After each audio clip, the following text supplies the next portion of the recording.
New Delhi. The Cabinet Committee on Security today gave its nod to buy 12 upgraded Dornier surveillance aircraft for Indian Navy at a cost of about 2,500 crore rupees.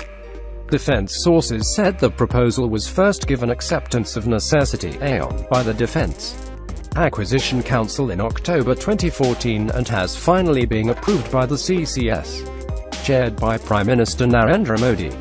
The aircraft will be manufactured by state-run Hindustan Aeronautics Limited (HAL) at its Transport Aircraft Division TAD in Kanpur, where over 120 of the type have been produced since 1984. Maritime surveillance and patrol variants of the Tu-228 have been modified by HAL to cater for a host of equipment demanded by the Navy, including surveillance radar, FLIR forward-looking infrared, ESM electronic support measures, satellite communications, data links, speech secrecy equipment, TCAS traffic collision avoidance system, and EGPWS enhanced ground proximity warning system, among others.